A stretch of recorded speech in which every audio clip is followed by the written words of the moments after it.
In 1962, relations between the United States and the Soviet Union were extremely tense, and rumors claimed that the Soviets would soon develop an atomic bomb. American citizens are panicking, and building air raid shelters in their backyards is becoming commonplace. Dr. Calvin works hard to repair his bunker and fill it with supplies for many years to come. One day, Calvin and his pregnant wife Helen are having a party at their house. Everything is going well until they see a television broadcast from President Kennedy, who announces that they are preparing a secret mission against the USSR. No details, but Calvin is still panicking and thinks a war is about to start, so he kicks out all the guests and drags his wife into the bunker. Seconds later, a plane flies over the city and immediately discovers a mechanical failure. The pilot can do nothing, and the plane crashes directly into Calvino's house, completely destroying it. In the bunker, Calvin hears the commotion and hears all the vibrations, so he assumes the fight has started and quickly seals the door. He explains to Helena that he cannot open his hand. The door opens by itself after 35 years, which is the time it takes for nuclear particles to normalize in the atmosphere. Soon, the authorities arrive to search the debris left by the accident, and since they find no evidence of life, they assume that Calvin and Helen died in the accident. The days begin to pass and Calvin feels at home. But Helen, I hate this place. One day, her water finally breaks, and with the help of her husband, she gives birth to an adorable baby boy. Soon the days turn into years and their son Adam becomes a smart boy. Calvin teaches him everything he knows and hopes that one day Adam will rebuild the country to bring back its former glory. In addition to all the basic school subjects, Calvin also teaches Adam to box, speak French and Latin, and manage the stock market. Helen teaches him to do his homework and also to dance. Calvin also gives Adam his baseball card collection and tries to explain the sport to him, but Adam has a hard time imagining so many people. Both parents teach him very good manners, but never swear to their son, who grows up very naive and sheltered. The family easily find a routine that fits into his daily life that allows him to pretend to shop at the convenience store, pretend to be a fish in an aquarium, tend to the plants, and build an extra room for Adam. They also have a lounge area to read, play, and just relax while walking. Meanwhile, above them, the land that was once their home is sold, and over the years it becomes a variety of businesses. First it's a restaurant, then a pizzeria, then a nightclub. In 1995, Adam was 33 years old and received the gifts that his parents themselves gave him. When you blow out the candles, you hope that one day you will find your ideal partner. Helen mentions that it's only been 2 years, and Calvin says he'll miss this place when the time comes, prompting Helen to go into another room to scream her frustration. In 1997, 35 years finally ended and the door opened by itself. The family is eager to get out, but Calvin tells them he needs to do a quick check first to make sure everything is safe. After wearing an anti-radiation suit, he takes the elevator and appears in an abandoned building that has become the home of a gang of drunken beggars. Melker is so shocked by the vision of a luminous man emerging from the earth that he faints. Calvin then leaves the building, unaware of all the changes. There's graffiti everywhere, people using guns like toys, adult stores full of merchandise that disgusts him, and strange people who don't understand voices. Terrified, Calvin rushes to the bunker and explains that even though the air is breathable, the neighborhood is still a post-apocalyptic wasteland full of crazy mutants. He concludes that they should stay in the bunker, and his words finally cause Helen to break down. She screams, explaining how she is tired of being copied and how important it is for Adam to connect with nature. Calvin refuses to change his mind, and the argument causes him to have a heart attack. With Calvin sick and supplies low, Helen decides to send Adam out to get food for a few years. He gives her money and a shopping list and tells her to stay at the Holiday Inn and watch for the girl who hasn't made the jump yet. Before Adam leaves, Calvin tells him not to go into the adult video store because of the dangerous level of radiation. After Adam finished packing, he stepped outside to find that Melker had set up a small house around the elevator. Worship Calvin's family and consider them as saints. Adam goes out and is very happy to end up seeing many things for the first time. The amazing sky, buildings, trees, and other people who think they are aliens. He gets excited about every little thing, greets everyone he passes, and welcomes a black woman because he gets excited to see someone else's skin color. As he walks through the adult movie store, he covers his nose and encourages others to do the same. Then he got on the bus and really got on. I'm afraid of the way the engine moves. When he tries to talk to the other passengers, he uses old words that no one understands, so they think he's a weirdo. Finally, Adam arrives at the grocery store and begins to take all the items off the list. The butcher said that if he ordered something bigger, it could be sent to his house, so Adam knew he didn't know how to go back to the shelter.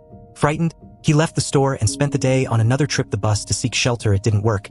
He was out of money again, so he went into a hobby store to buy his dad's baseball cards.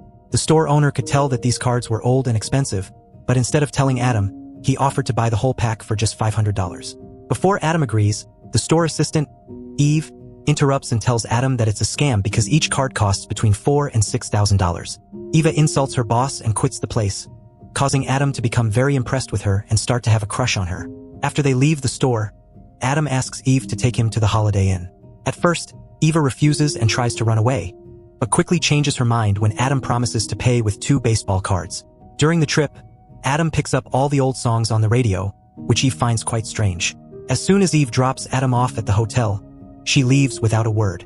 Adam goes to his room, and when he looks out the window, he is shocked by the view he has from the 18th floor. Then he likes to see the color TV. He also makes sure to get up very early to see the sunrise.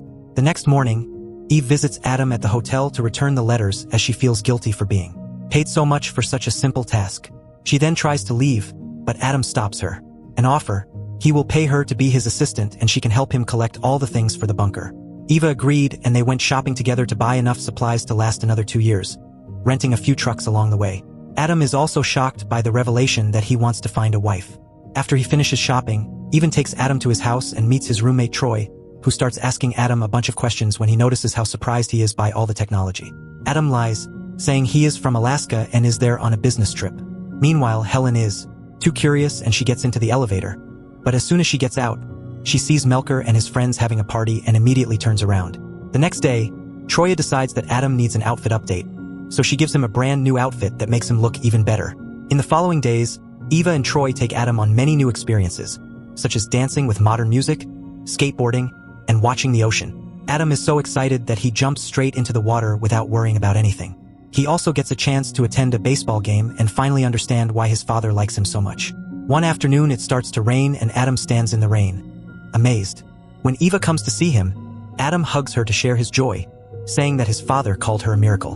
In the evening, Eva and Troya take Adam to an old swingers club to find him a wife and tell him to be himself. The ladies at the club are immediately drawn to Adam's gentle personality, respectful manner, and good looks.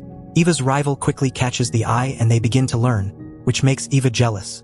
She pulls Adam aside and tells him that he needs a sweet woman in his life, not a slut.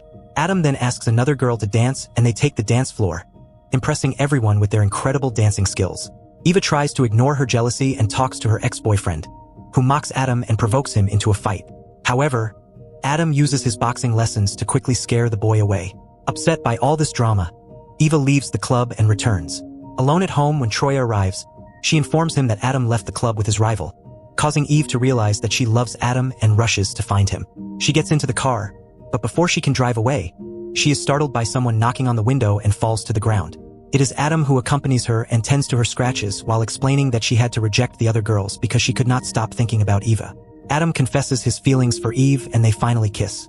Now that they are together, Adam decides to finally tell Eva the truth about his family and his house, adding that he wants to marry Eva so she can live with him in the bunker. Again, Eva thinks he's really a lunatic who managed to hide and immediately chases him away.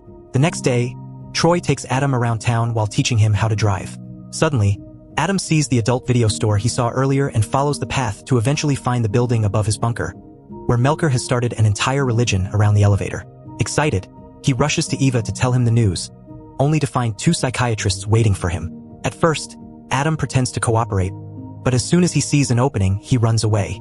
As one doctor follows, the other tries to call the police, but Eva stops him and realizes that he has done something wrong. Afterwards, Adam runs up to her and gives her the hotel key so she can pay the bill with cards, then drives off in his rental truck, accidentally hitting the doctor's car.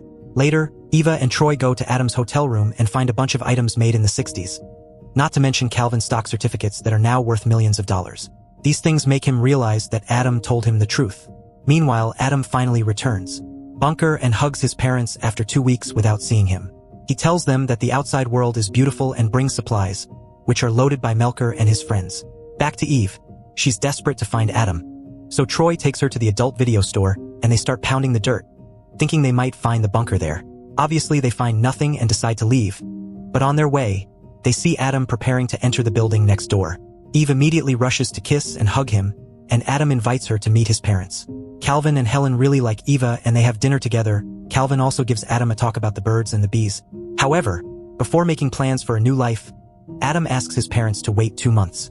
In the following weeks, Adam and Eve sell Calvin's shares and build a new country house that looks exactly like their last one.